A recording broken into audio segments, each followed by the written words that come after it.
Good afternoon. I think we're going to get started. I think so. Sorry for being late, but we're here unscathed. Traffic is always unpredictable. Yeah, but we are reliable for the most part. We try. You guys came from Columbus, didn't you? We came from Columbus. Yeah. I know this is bad traffic right now. I didn't know you guys were. Yeah, this is my place. All right. I know how horrible traffic. It can be hard. It can be horrible.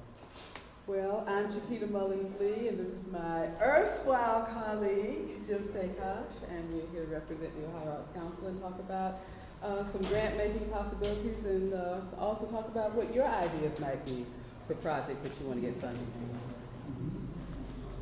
And so anyway, as mentioned, I am erstwhile and I am Jim Szekacs. I'm a program coordinator at the Ohio Arts Council that handles grants for organizations, including operating support and project support. I handle most of the arts education projects. So some of them are school-based, some of them are community-based with relationships with schools. We also handle a field trip project called the Big Yellow School Bus. So just a lot of really, really interesting possibilities for money and for doing the arts around our state. So our mission, like probably every organization that you've ever been associated with, has a mission. We have a mission, and we are a agency that funds and supports quality arts education experiences to strengthen Ohio communities, culturally, educationally, and economically. And we have a vision that is providing voice and leadership for the arts to transform people and communities. And we've seen some of the transformative work of the Arts Council. So, on that note, let's start talking about some foundational elements of applying for grants. And keep in mind, this is how we, as a funder, a state funder, go through grants and talk about grants. And so a lot of these suggestions will probably apply to us for the most part, but it also applies for a lot of other funders in the area. So there's some regional funders and county funding entities that use a similar process, a similar online grant system.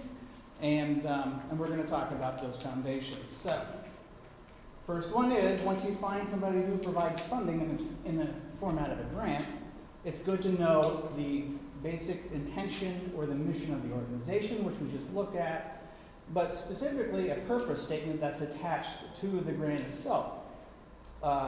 Most funding, at least at the state level, there's a purpose for that funding, that pot of money that is set aside to accomplish certain goals. So it could be anything from arts education, like Arts Partnership. Chiquita handles that for the state, and I handle some project grants like Arts Start or Arts Next. And sometimes you have to prove innovation, sometimes you just have to show you're doing good community engagement and providing arts programming. So let's talk about that. So what will the funds cover? That's the purpose statement will kind of spell that out, as is the guidelines that we provide with our funding. And by the way, you can see the guidelines for all of our grants by going to the Ohio Arts Council website, which is www.oac.ohio.gov. And if you click the grants tab, you'll see everything listed there. oac.ohio.gov? Yes, so that's oac.ohio.gov. I also have a few brochures here, so Yes. all the information that we're going to go over is going to be covered in these brochures. And it's very informative. There's a lot of tools there as well, in addition to the guidelines that tell you what you're eligible for. For most new organizations, understand that you'll want to go through a project grant first. Operating support, we have operating support, but you have to have a couple of grants within a 4-year period to become eligible, because it demonstrates stewardship and stability, and then at that point you're getting a multi-year grant. And we could talk about that, and we'll have cards and information. Just please call us. That's what we do. We are the front line to speak with folks like yourself to tell them about funding. But so look at project grants. And this is what, in fact, we're going to base a lot of our talk today and some of the exercises based on a project grant we call Arts Start. So we'll get into that a little bit later. But when you look at our guidelines, note the purpose statement. It talks about what it is intended to fund. Identify specific funding programs and requirements, like Are you ADA compatible at the venue that the event will happen, because that's required of us. Do you have to use a fiscal agent? Understand that while these are organizational grants for the most part, we don't fund artist-led projects through a fiscal agent, but a lot of times an artist will have a project in mind and then work with an organization either to use them in their project ideas or to become a fiscal agent. They have to show some kind of formality and organizational, like if you're a studio, you have a studio space and you have a formal, like a tax number and some other items, it's possible that you can use a fiscal agent, but it wouldn't be an individual artist's project, it would be an organization's project, because that fiscal agent is actually the applicant, even though like the artist would be running the nuts and bolts of the programming. So that's a conversation you can have with either Chiquita or myself. And is there an intent to apply for the state of Ohio? As of yet, there's rarely ever an intent to apply process. It's open to all folks who are nonprofit organizations that have a board of directors and bylaws and a checking account in that organization's name, plus some tax numbers and other formal identification numbers that the IRS would recognize. So, having said that, more foundational elements. When in doubt, reach out. Like I just said, we're lonely at the OAC. We want to talk to you. We like to see what folks are doing, and we enjoy talking to you. So, and there's a lot of good programs going out there that start with a conversation. Also, we can discuss the application format, how the application is adjudicated.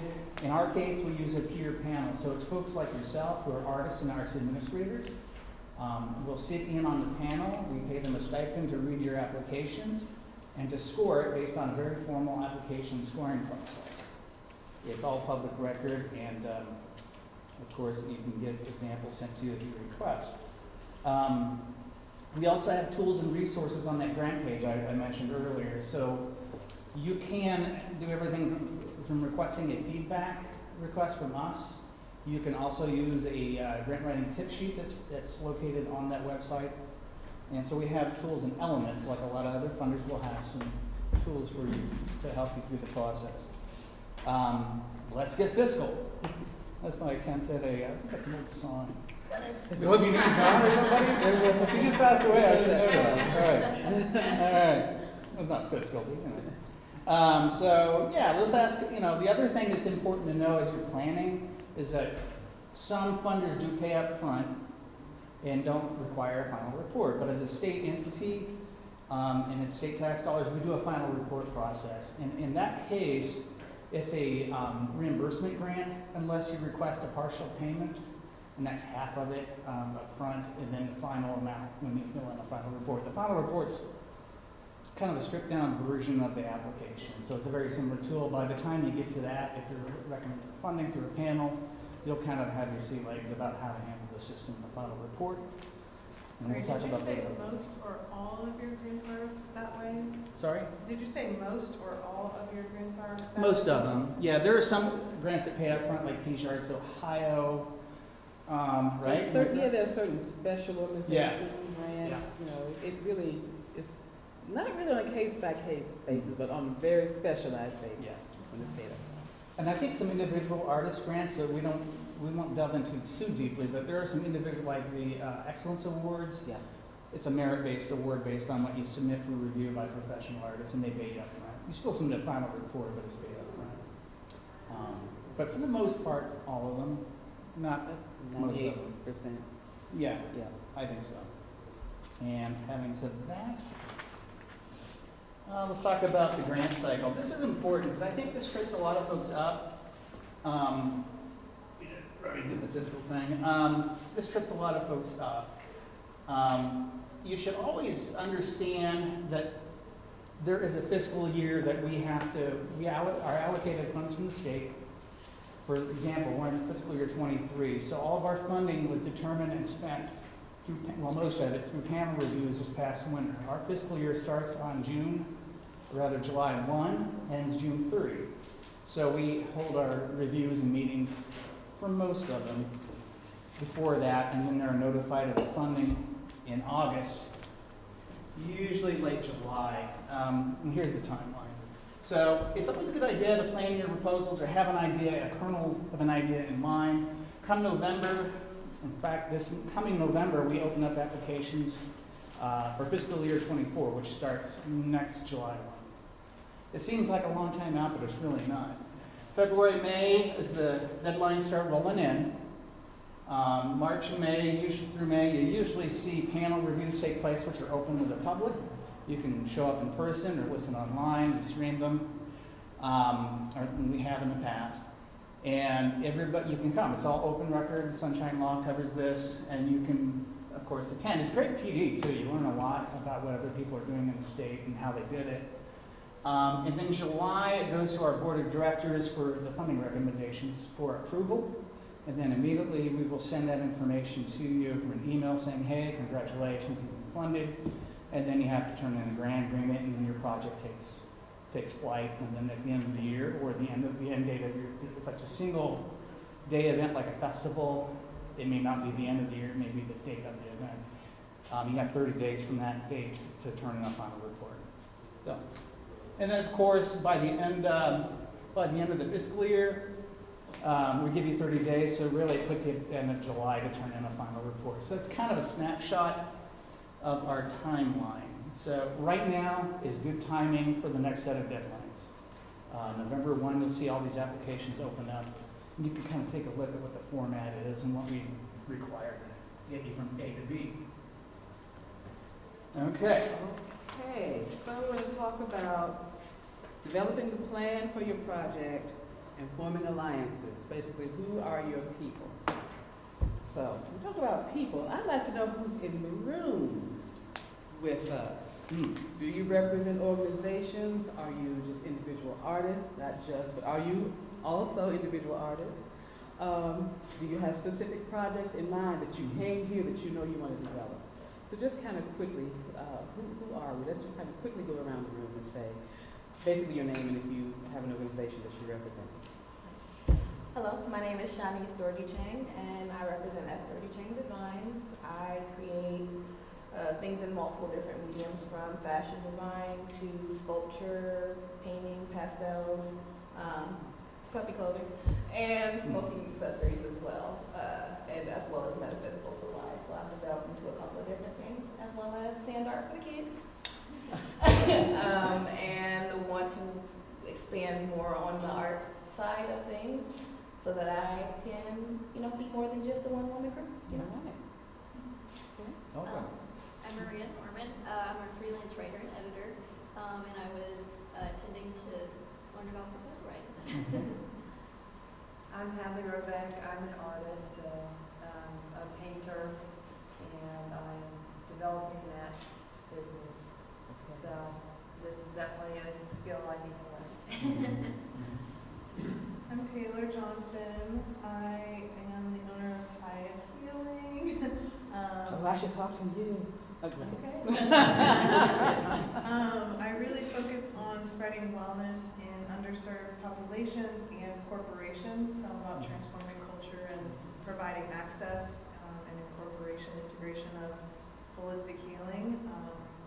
And I am looking specifically for grants to create like technology, software development, or a course to automate some of the services that I offer. And I also am interested in becoming an institution, so I'm starting to look into if there's grants to assist with curriculum development and just the development of that process. Okay.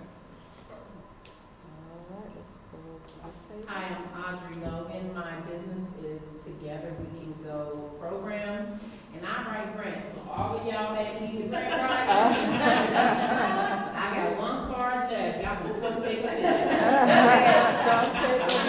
And I know about them.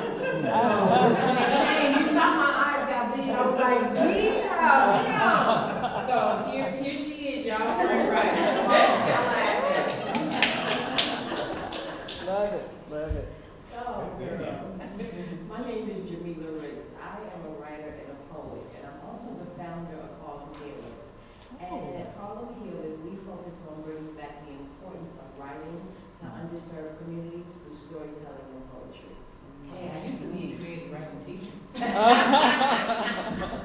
She too is a published poet, so you're a good company.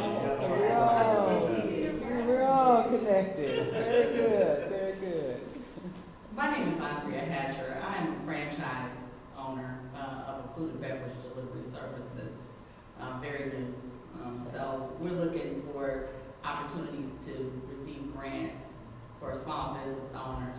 And that is my very lovely, very charismatic sister. So we are attending this whole thing together. So she brought me into this class. I didn't have a slot to fill for 2 o'clock, so she can come with me. So I'm here with her. Perfect. It's always good to take in more information. Yeah. Thanks for coming. That's right, that's right. All right, go to the table right I'm behind you. CJ Johnson. CJ's placing books. I'm an inspirational writer. I'm an author, and I produce stage plays. Right now, I'm just dating Cincinnati in Virginia. Actually, didn't come here for any of the artist side. I have the intention of going to Patton, but I saw this on the agenda, and I said, well, why not? All right, excellent, excellent.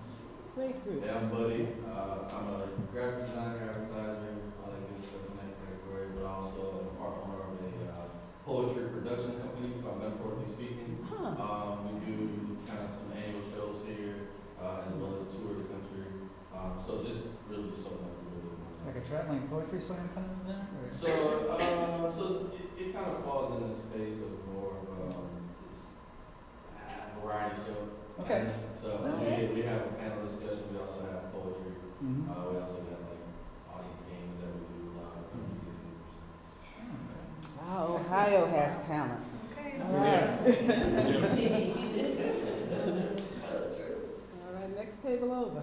I am, excuse me, I'm Molly Rockman, and I'm currently hosting pop-up multi-sensory art galleries for the visually impaired, and I'm looking for grants to open a permanent gallery space by the end of next year. All right. Okay. Next. Sorry, go ahead. Oh, okay. Oh, you said what you got with her? Okay. My name is Jenny Hempstead. I'm the Director of Marketing Communications at Wright Brothers Institute, which is a 501c3 nonprofit that seeks to connect commercial industry with the Air Force, specifically the Air Force Research Lab. So we're doing a lot of translation. My design is in background is in graphic design. I work with a lot of scientists and engineers, and I'm usually the only one with a Bachelor's in Fine Arts degree in the room, so it's kind of an interesting combination. I'm also graphic recording all the sessions I'm in, so if you guys have any questions about what that looks like, I'm happy to show that to you, but I'm taking all the conversation today and putting it into a drawing that they're going to use along with the video. Kind of a cliff notes, right? Yeah, Visual sure. notes. Those of us old enough to remember what those are. Multidisciplinary approach. I remember. Excellent. I never used one. I did. I told my students to use them too. I love this left brain, right brain approach, and then bring it all together. It's great. That's how we work. That's how we survive. Yeah. Last but not least. My name is Tamara Payne, and I run a theater company that does murder mysteries over at Spaghetti Warehouse. And yeah, it's a lot of fun. Come see us on Monday nights. But I'm also working on becoming a certified therapeutic musician, which is really big in the East Coast, the West Coast, the South, Texas, but there is nobody doing it in Dayton right now. This whole area there's one certified person in Dayton. And there is a group in North Carolina that has done a co-op with it, where they've gotten enough grants to have a whole group of therapeutic musicians able to serve quite a big community and have enough grants to pay everybody. Wow. And so I would love to get something like that here. There's one other person that's from Dayton that was in my last class, so he and I are both trying to get our final independent training done. We're just both doing seeing patients right now to get that finished up. And so if we could get several people trained and do something like what they're doing in North Carolina, that would be awesome. Yeah, that's really awesome. A lot of innovation in the room, a lot of creativity. I love it. So I think y'all are in the right place. Yeah. And the most important point, I guess, is that that you are either attached to or have a 501c3. You can go with an organization that you can kind of funnel your grant application to. And I think we do have work sort of grants available for individual artists as well. So We do. the Ohio Arts Council is a comprehensive kind of place. Yeah. Comprehensive source for grants. So, sounds like also that each of you has a team. If you do not have a team, you need a team, because that's what's going to help you to get the work done. Somebody who supports you, somebody who will read your application again and say, okay, you left off this, or what about that question? So you need a team. Everybody in here has a target audience. So have you thought about who your target audience is? Have you identified them? Are they community members? Are they teachers? Are they older adults? Are they pipe fitters? Whatever they are, you want to identify your audience, because whatever you write is going to support whatever their need is.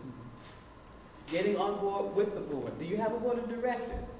Because generally when you supply an application to the Ohio Arts Council, there are going to be support materials that will be asking you, or that will be providing information about your personnel, your board, who all your people are that are going to make this project happen. Talk about solidifying partnerships. The program that I am responsible for is called Arts Partnership. And the reason it's called that is because you have to have partners to make this happen. It goes back to like the first one, your team, your partners. Everybody has a specific role. So identify who your partners are and make sure that you're talking to each other and working together with each other. Leveraging resources. Where's your money going to come from? Are you going to have specific venues that you're going to work with? Are you going to be in the park across the street? Are you going to be at the stadium around the corner? You know, is it going to be in a school? Is it going to be in a senior residence center? Who has, you know, is there another organization, another foundation perhaps, a corporation that's going to provide funding? So think about where your resources are going to come from. Another partner, of course, is your fiscal partner. You know, who's going to provide that matching funds? We talk about matching funds. Who's going to help you provide the matching funds?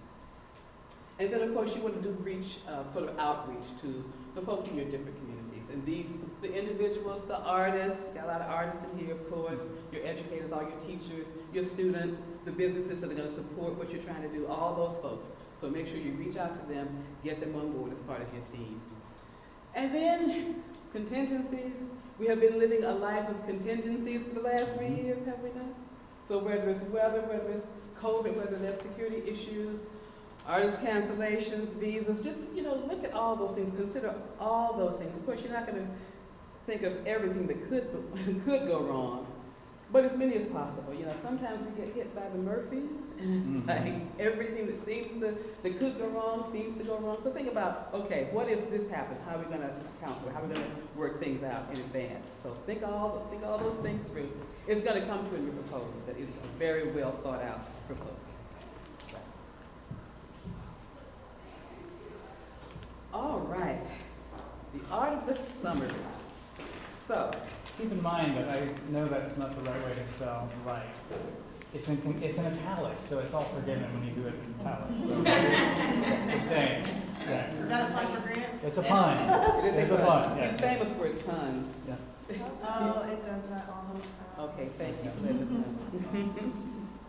And you know, we have a lot of writers in the room, so yeah. So you get the language, we get that.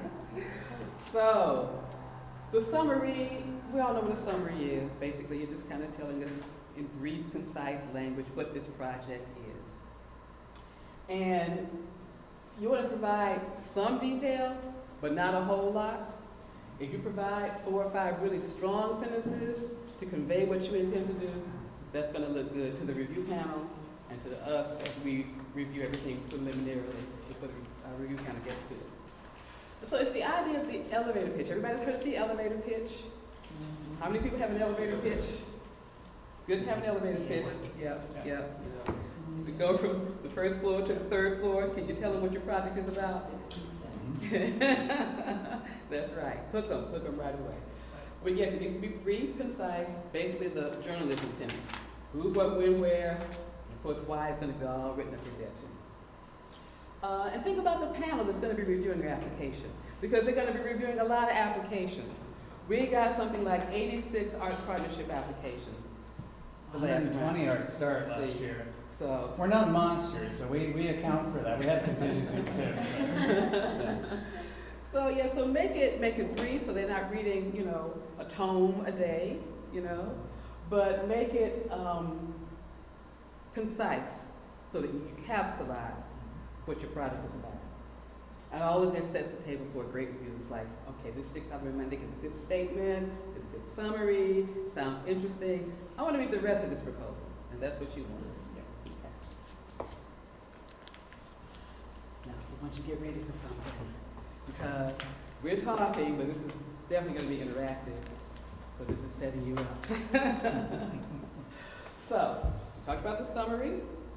Provides a brief needs statement to set the table. Indicates the who, what, where, why. Leaves activity details to the following questions that are going to come in the application later on.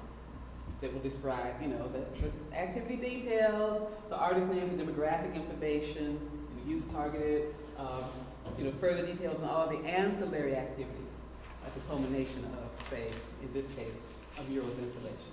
So if that happens to be what your project is. So that's basically just kind of summarizing it very well, but knowing that you're going to have a whole lot more room to spread out and talk about what that project is. And the thing to keep in mind is that our online application system, which we call ART, it's an acronym, I can't remember what it's for. Arts and resources through investment and engagement. Yeah, you're so much, you must be taking vitamins, I can never remember it. But essentially, we break out, like a lot of organizations, like if you think of a traditional paper application, you have all these elements that we're going to address separately. We put them into separate tabs in the application so they come out separately. And in past, like the NEA, for example, it was all one page. But the elements are still the same. The criteria that we use are very common. And I think you can apply it to most types of organizations. So, here's an example of a very good, concise summary. This is one that Jim made up because he's also creative like that. It's probably has spelling errors. So studies have indicated that thriving, livable communities invest in public arts and cultural activities. That's why we are seeking support for the creation of a public mural representing historic images from the city's past to be installed in the historic downtown of Dayton. Mural installation activities will occur between August and September of 2023, involving professional mural artists who will engage local youths in the installation of the mural. At the completion of the mural, there will be a public event at the mural site, along with an artist talk and live music. Very nice, concise summary. A little bit more than 4 lines, but still a good elevator pitch. It gets the points across. Okay. Notice that I started out with a really brief an example of a needs statement, which you'll probably be asked in the following questions to kind of present a needs statement. But it always sets the table nicely to kind of let you roll into the nuts and bolts of who, what, where. Do you have any more handouts? Oh, yes, we do, yeah. I can't use my two. Okay. Yeah. I'll take them over here. Okay. So, oh You yeah. said that's called a need statement? Well, a needs statement is like where you see something in your community, like for example, if you're in a community that's looking, I'll give you an example, that you have some forgotten spaces that you want to redevelop and use for community events. It's pretty common to have those reclaimed space type arts applications come in.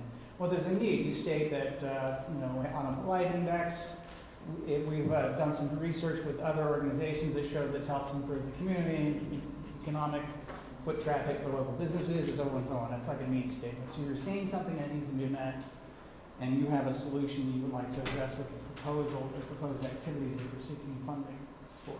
So that would be a needs statement. It doesn't have to be terribly complex, but it has to be clear. I mean, it's usually intuitive, I think, in most applications. So it's always nice to put it out there. Okay, so now we get a chance to do the first of several exercises that we're going to do throughout the course of the day that we're here. We want to take 5 minutes for you to create your own pitch. So, give you a chance to kind of think about the project that is top of mind, that you brought here with you, that's kind of burning in your consciousness that you want to make happen. And then you want to write that out in 4 lines, 4 or 5 lines, whatever seems reasonable. It's just enough detail that you can do in 5 minutes. And then we're going to ask for volunteers to share what you've written. If you don't really feel like writing it down, you don't have to. You can just tell us what it is. But you have basically 5 minutes to kind of conceive of it and put it on paper. And think about, yeah, this is something that's going to go to the Ohio Arts Council. So think who, what, where, when. If you want to put a need statement in there, that's fine. Okay. We don't have Jeopardy music. No, yeah. We were thinking about that yesterday. Don't apply pressure at all. Play some focus music. Is it 80s relax? Not like my All right, that's my focus music. Yes, absolutely.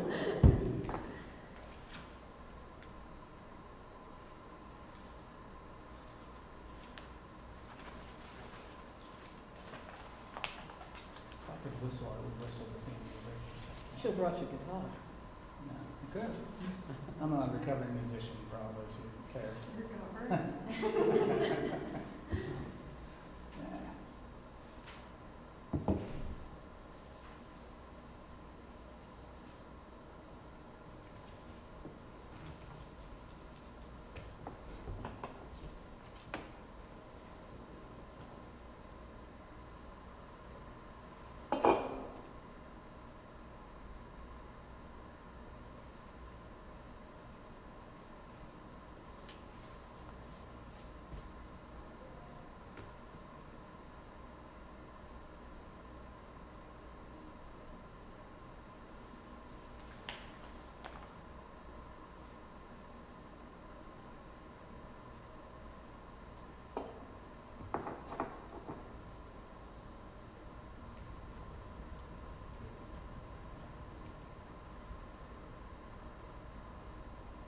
You tell me in business because sleeves will roll up.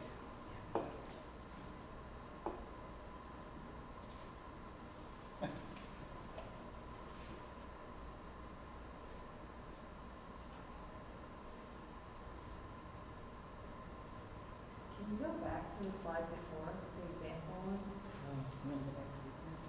Well, yeah, we can do that. Thank you. Yeah. So I think who, what, where, when. It doesn't have to be too glorious. It could be simple, direct language.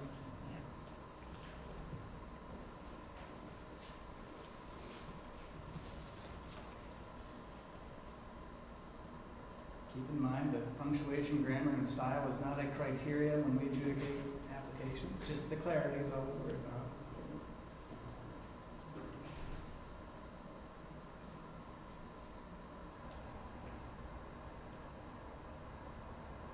That's why it helps to have that second set of eyes in case.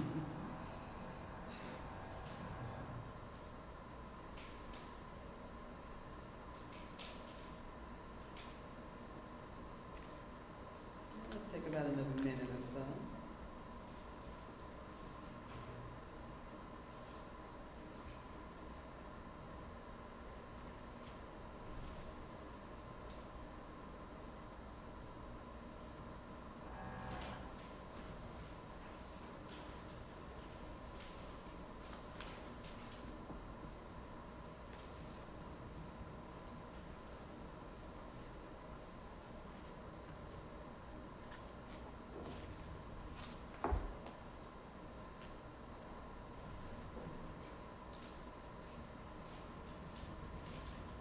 Nice and simple and plain.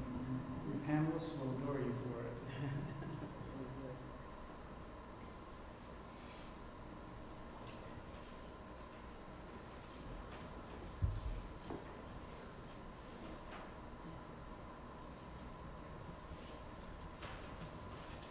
Okay, let's wrap it up. Did you guys feel that was enough time to kind of put an example down? Close I enough? had to look up a couple statistics. I know. Oh, see, serious. You're researching. That is good. That's Let your good. research show. That's That's the right. idea. Absolutely. Is there anybody who's ready to share what they've written? Oh, Okay. excellent. The hardest thing about being blind is boredom. Movies, museums, TV shows, and so many other activities are primarily a visual experience. Beyond visual art is creating a first of its kind multi-sensory art gallery experience for the blind and visually impaired, and workshops and outreach to create community for those deprived of sight but not vision. That's good. That's good. We started out with a quick needs statement. We went into the what? Did we do a who? The who and the timeline, since it's probably a long-term project, you could say we're looking to develop through.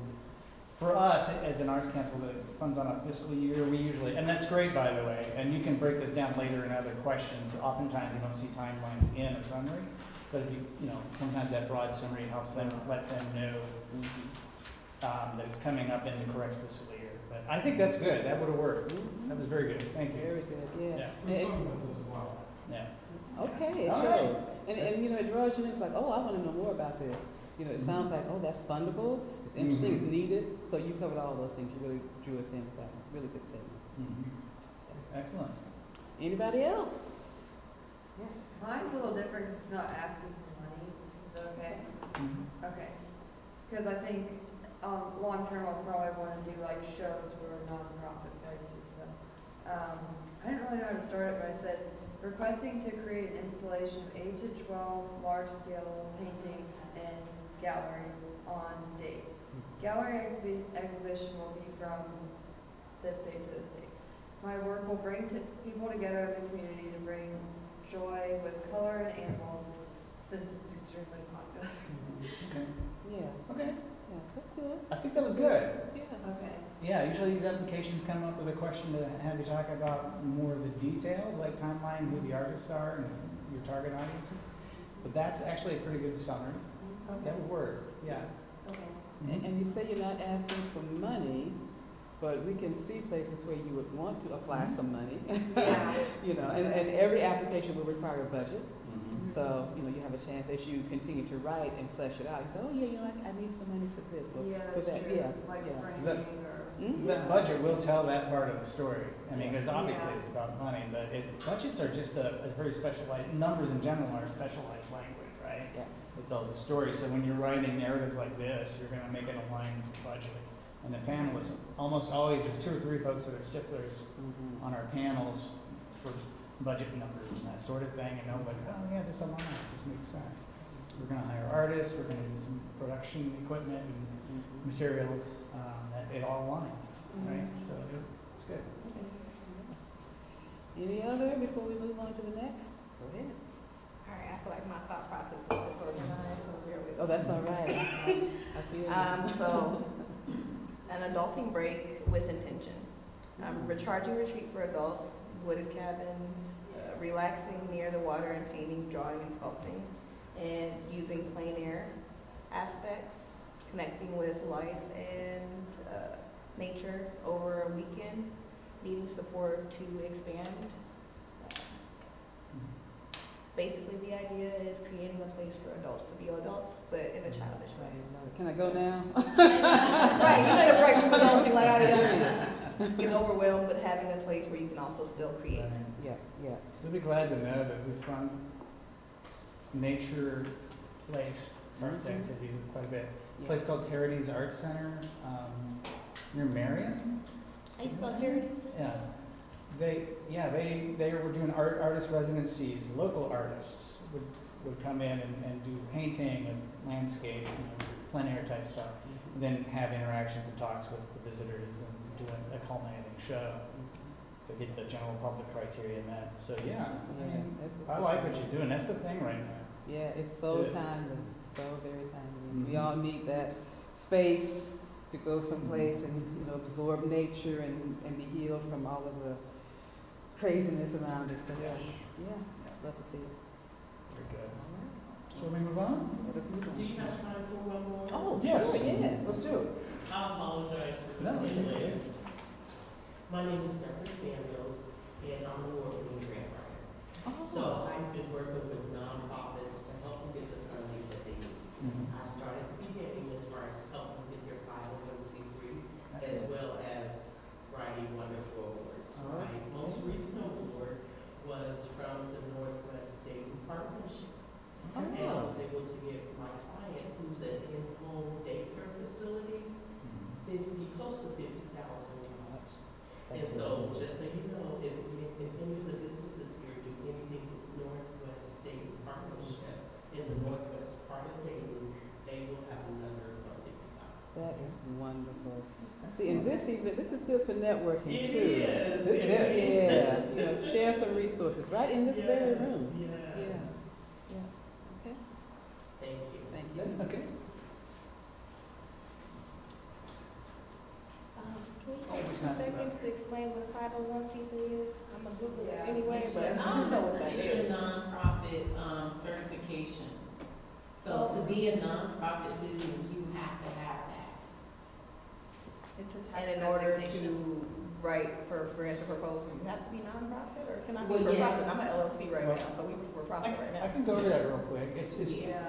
see, for organizational grants, not for the individual artist grants, but for organizational grants, you have to be either a 501c nonprofit or working towards that status. Most states do require the status to be verified, but we're not there yet. So we are looking at our guidelines, but I don't think that's on the table. So you're good. Now, if you're an organization or a group of citizens who have a project in mind, but you have those components that make you a de facto organization, you can use that fiscal agent strategy where you can get with another nonprofit organization, like say the CO here, if they wanted to sponsor. I think they've sponsored folks in the past.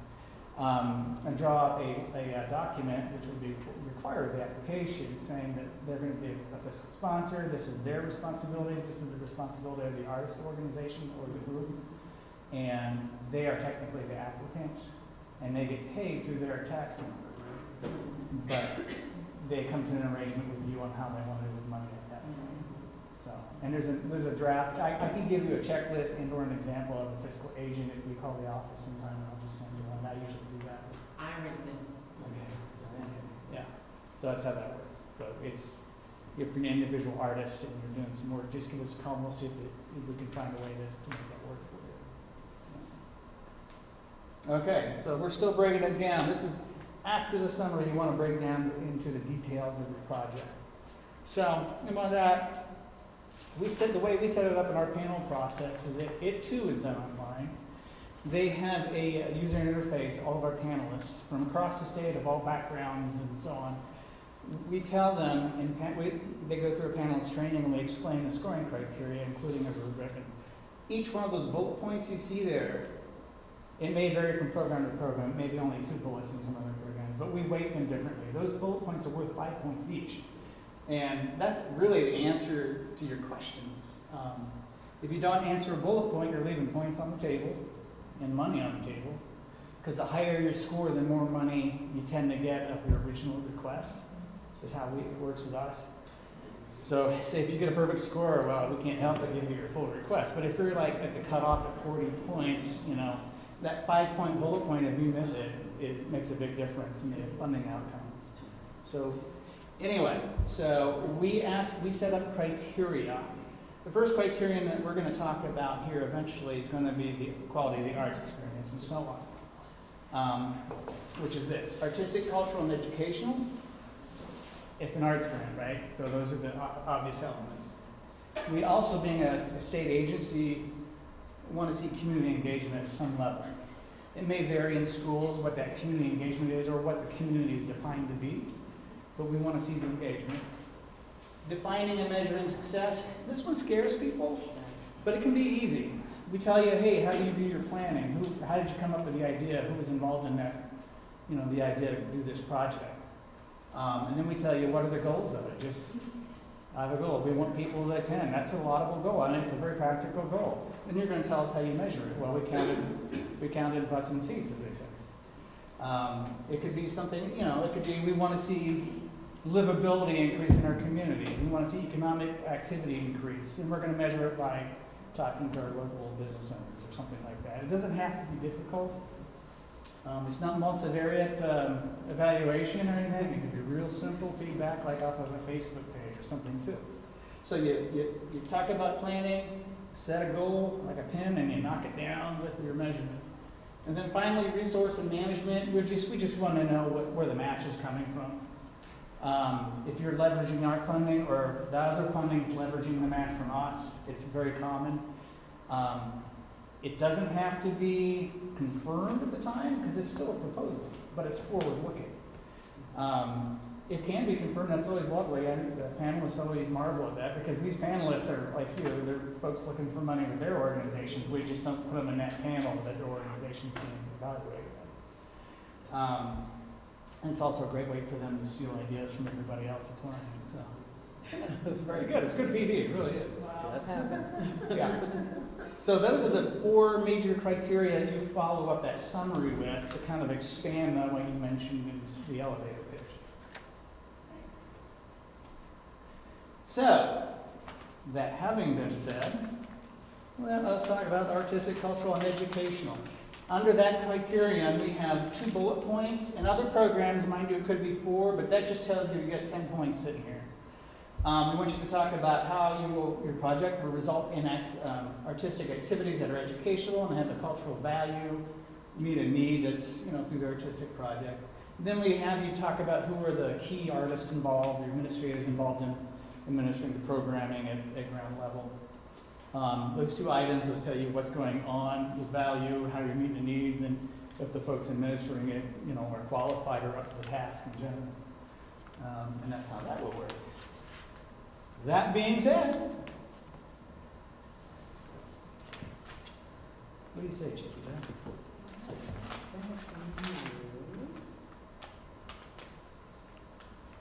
Oh, that's right. This is our example. I did this one.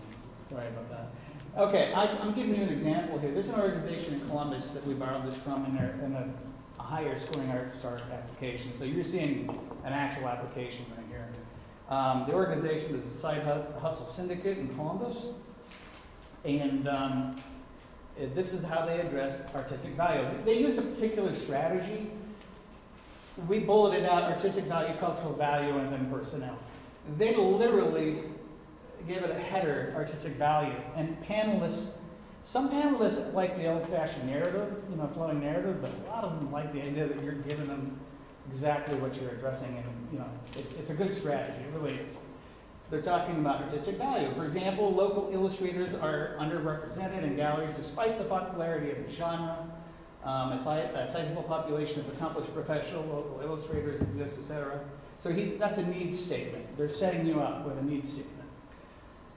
So now they're going to give an example. For instance, one can consider continued success of the Comics Crossroads in Columbus, a partner organization, a different organization, which had a good outcome, which continues to grow while the gallery representation of illustrators remains flat, largely non-existent.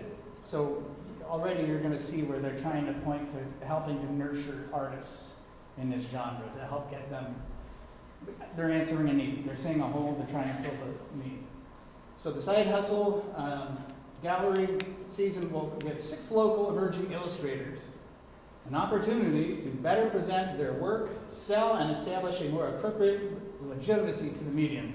Again, a needs statement, and they're setting up a situation where they're going to fill a need to grow artists and opportunities to sell and exhibit. So the cultural value is obviously self-stated. Cultural value, again, the strategy, based on surveys and demographic reviews conducted during the Franklinton Fridays over the past 6 months, they anticipate a target market will be a group of young professionals in that age group 21 to 35, 50% of which are female and 30% who are people of color. By offering points to an affordable price, by offering prints at an affordable price point, the Side Hustle Gallery will attract and cultivate a community of emerging art collectors while offering free gallery events and informal atmospheres. They set up a pin, they're saying, this is the need, we want to meet it, and this is how we're going to do it.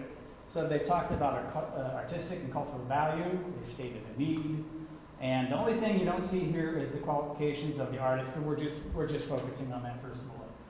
When I copied this out, they did talk about the key arts administrators and that sort of thing. So make sure you put that in there when you write your own proposal. But that's a good example. I think it's a pretty thorough and pretty clear example and a nice strategy.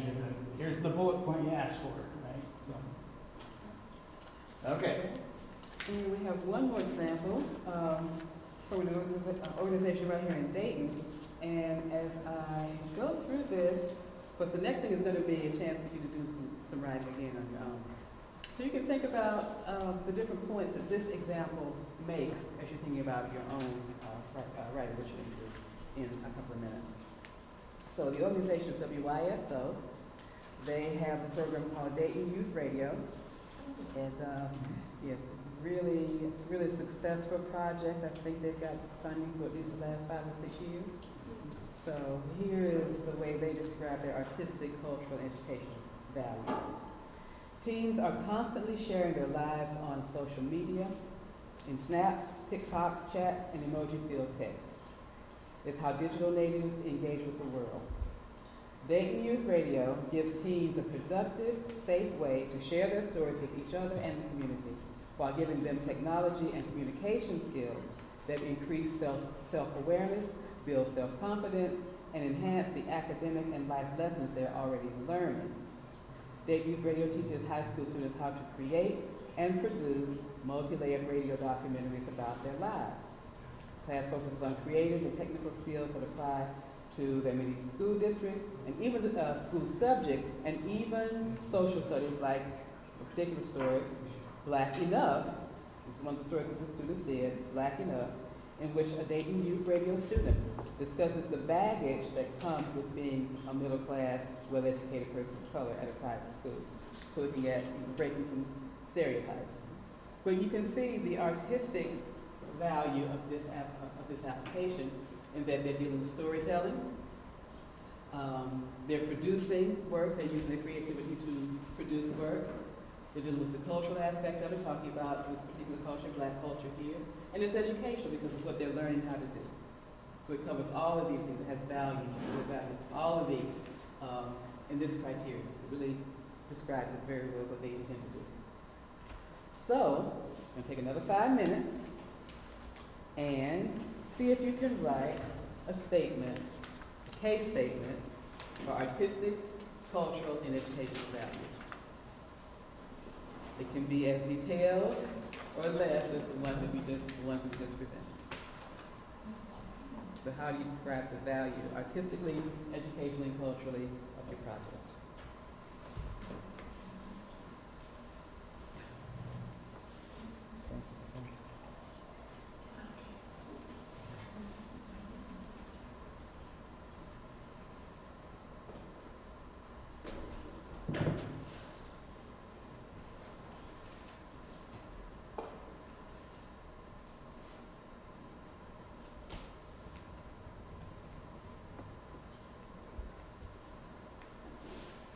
This is like an extension of what, or Yeah. is it gonna be different? Feel free to be creative with it for right now. It's more just an exercise. Okay, Yeah. okay. If you have something in mind already, that's great too. I don't have anything. Yeah. But it is kind of an expansion No wrong answers. on your summary. You know, what you've already kind of written in your summary. How would you expand and give more details? This is the place where you give more details about what the actual Yeah. activities would be. Okay. Thank you so much. Thank you. The business cards here if you want to take some business cards with you. The business cards here if you want to take business cards. Because I have a couple of clients that I have referred to your organization. Okay. So I'll take a couple. Thank you so Excellent. much. Thank you. Thank you.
Chiquita is in teacher mode.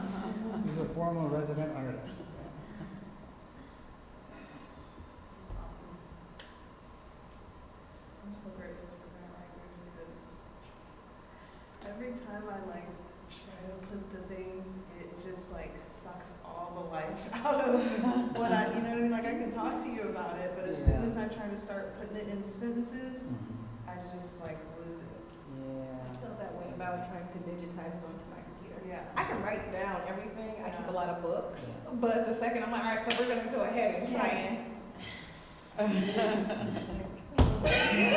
I go fishing. Yes. But I am claiming victory. I'm gonna get better at this. Well, do you want to read your example? I do. So, and I merged the last question in this one. Okay. So I'm grateful for feedback. Last year, 47.8 million workers quit their jobs. How do we save our economy if the people who make it up are all burnt out and leaving the workforce? The answer, prioritize our people. Hyatt Institute, this is in brackets, I don't know what it's called yet, but Hyatt Institute of Healing, I put software as a service, will transform organizations from the inside out by equipping them with tools and education to help employees prioritize their own peace and well-being so they can show up more fully for the people they serve, creating a more sustainable future for our people, our organizations, and our world. That is a great summary. Makes me very curious about, what you have planned next.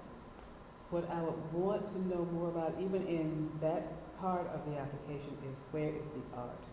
Because you've given a really good statement about what you're going to do and how it's going to help people, but how are you going to use the arts? Where's the artistic value? And what are they going to learn about any specific art form that you might incorporate into your program? So I'm not really an arts business. I'm more here for like small business grants and maybe more cultural community, like those kind of grants. Cultural community grants? Yeah. So like a cultural organization? Really more small business grants. Okay. And a grant to pay for technology to do the thing. Okay. So that's really the perspective on it. I think you would want to, in an application from a funder that covers that, you would want to talk about the type of technology you would want to use the funding on, how it would be used. I could give you actually an artistic example. There's the Campana Center for Arts and Technology in Lorraine County. What they do is they give high-tech computer and non-computer technology. They make it available for citizens in the community to come in and use it. So technology to develop, in this case they're developing arts and cultural outcomes, where you would be talking about economic outcomes and other cultural outcomes to tie to the economic activity. So you would talk about if you're going to use funding on anything, that funder is going to want to know what it's being used for. So you would want to speak to that. So when I talk about the Hyatt Institute of Healing software as a service, like what does that mean? Like what does that look like? Let them know what it Yeah, because they want to know what the money's being used for. It kind of ties back to the purpose statement for the grant. Like if they had a grant, they said, oh, this grant is intended for organizations to purchase technology to expand their capacities economically and culturally in local communities. So you would address that. Thank you. And then also indicate who the people are that are going to be working on the project. Who's your key personnel? Because it's still education, people are still going to be learning something. So who are the ones that are going to be delivering the information? And maybe some information also about sort of the content of what they're going to be delivering. If it's going to be workshop situations, and what will the workshops be about? How many participants would you have? What are they going to be learning as a result of taking this workshop? And then that other bullet talks to who are so talk about the qualities of the folks administering the program and responsible for the outcomes of what you're proposing to have funded. So it's all very practical, really. It is. Yeah, I mean, this is what we want to do. B, this is how we'll do it. And C, this is how your funding will help. And then here are the people doing it. So it's pretty practical. This is who is going to be involved, who is going to be served by this. Yeah. Who's your audience? You have a description of that. Yeah. Burnout people. Leaving the workspace. Yeah, so if you think I'm hearing it's more like how. Like it all sounds great, but how? That's the piece that's missing. Yeah. Okay. Yeah. Yeah. Okay. I like yours because it speaks to burnout people. You have a connection.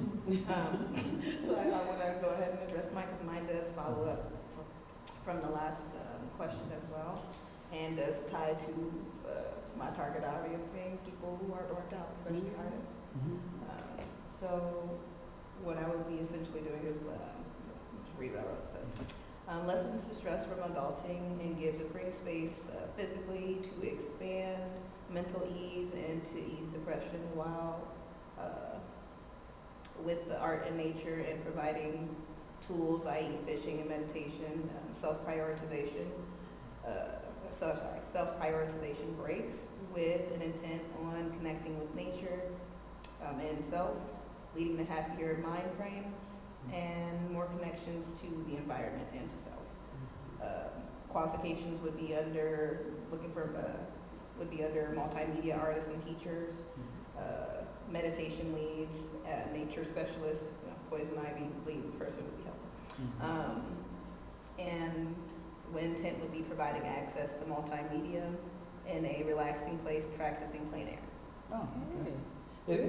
The example I gave you, the nature, the same organizer for that did a project called Soundscapes, where they just created, the artistic side was the creation of recordings and compositions based on soundscapes and nature, the sounds of nature. And they published it and they sent it to schools, and it was supposed to be part of, calming folks down. It was available to offices, and they talked about, for example, this is what we're doing, it's this recording process, here are the people involved, and they gave qualifications, and this is what we're doing with it. We're going to distribute it to high schools, various public community organizations, and businesses. So, yeah. So you can kind of see where the elements were touched on there, and it's very similar. Similar, goals. My proposal kind of connects with the interpersonal need for people who are burned out, also needing to connect with their physicality. Yeah. So I want to create a space where people can allow themselves to be themselves and be adults about it. So develop coping mechanisms and skills. And for nature. See their skin for beautiful regardless. So having a place for that. Okay. Yeah, that's good. That's good. Nice. That's good. Only thing I'd add is just maybe you gave an example of an activity that's going to take place during this event. How long is it going to take place? Is it going to be a week long, a weekend, and after work? Is it going to be several sessions where people discuss these kind of things? Will there be a teaching artist standing up in front of the room, or will there be people standing around or sitting around? Just just a little bit more about what's actually going to happen within one of the sessions. Timelines. Timelines are always important in this particular area. But this is where you add all your details. So, good stuff. Go ahead. Happy Rhodebec's art is underrepresented in galleries despite the popularity of her work. Rhodebec continues to produce large-scale, colorful paintings. Rhodebec will speak about her work to viewers in the gallery, providing insight to her artistic process. I didn't write anything else. Yeah, but that's a really good beginning. It is. You identified the who, what, the where. Is that an okay need statement though? I don't know. Sometimes the need statement, and I see this quite often, is kind of part of the description of the process, because if you're going to meet a need, you're going to do something to do it, so that the nuts and bolts of a process will speak to the need. It's always nice to set it up though. It's just a writing technique that you could start out. This is like a pyramid.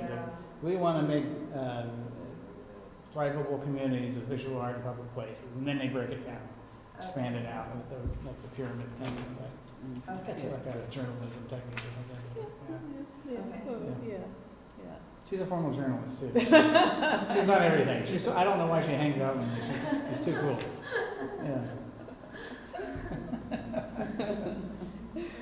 Anybody else want to contribute something before we head to the next? Sure. Okay.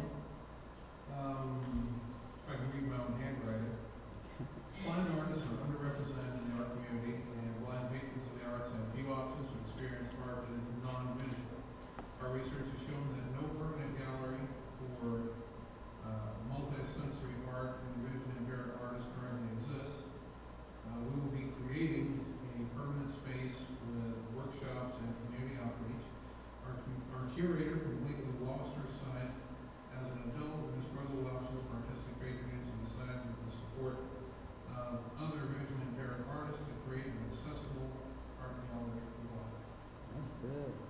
Good. That's really good. Good. By the end of 2022. Yeah, we can tell you've been thinking about this project for a while. Yeah, we're good. Yeah, I mean, we're here to learn how to write grants with or without, we're making it happen. Here. We're just hoping we get on. You know, well, the applications will be open in November. Yeah. And anything that you feel like you might be lacking, you know, reach out to us and we can talk you through the application process. I think this is what we're lacking, is the, you know, is actually learning how to write the grant. And you're already a 501c3? No, but we do have a fiscal partner. You have a fiscal partner. Okay, good. We discussed the fiscal partner part as well a little bit further. So connecting with a 501c, like if I'm an individual artist and I connected with the 501c, that would be enough for us to get organizational grants? There's a couple of ways I would recommend kind of letting that evolve. They could, if they're not, usually operating support grantees can't apply to Art Start, for example, which is where we're getting these criteria from. We have different applications where operating support grantees can come in, but they won't come into this. So if you wanted to come in for an Art Start project, that fiscal partner could do one of two things. They could either bring you in to do a project for them, which is common, or you could, like if you had a studio or if you had an affiliation of other folks like yourself who are part of this project, you could set it up as a fiscal agent. And in which case you would have that 501c3, and it would have to be a 501c3 located in Ohio. That's the other requirement. To draw up fiscal agent letter of agreement where that kind of tells us and the panel the relationship. So they would be the applicant and they would administer the technical aspects of receiving a grant and reporting it to, if it's anything over $600 is reportable to the IRS, for example, and they would have to be responsible for all those things. And then they would spell out your role in it. It could be that you're still filling out the final report and doing a lot of the application work, but technically them and their board of directors are responsible for the state funding and how it's the terms of agreement are met in terms of the expenditure of the funds. Recently, an artist in Columbus talked to somebody. They didn't go fiscal agent route. That is it was a non-arts organization, but a nonprofit organization. Because you don't have to be an arts organization to apply for arts funding from us. You just have to do a nice project, right? And they did a project called Requiem, and they did it in neighborhoods that were affected by modern, like say, gentrification, issues like that. And they took used found objects, made public sculpture of them, and put this all together in a project. He was very hands-on in the writing of it. It almost felt like an artist-led project, but really it was the arts organization that administered it, and they showed us enough to say, hey, this looks like a legitimate fiscal agent type of a project. Filmmakers often do this too. So that's an example. Yeah. It warrants a call if you do decide to come into us for funding, and we can talk in a little more detail about that. Because it's a little more nuanced than that, but we can see how that works. Yeah. I need to go to the next one. I might be able to share, if it's okay, an example of that that I was involved with recently. So Premier Health, are they for profit? Premier Health? Yeah. No, Premier Health? No, I think they're not. They're just not. Yeah.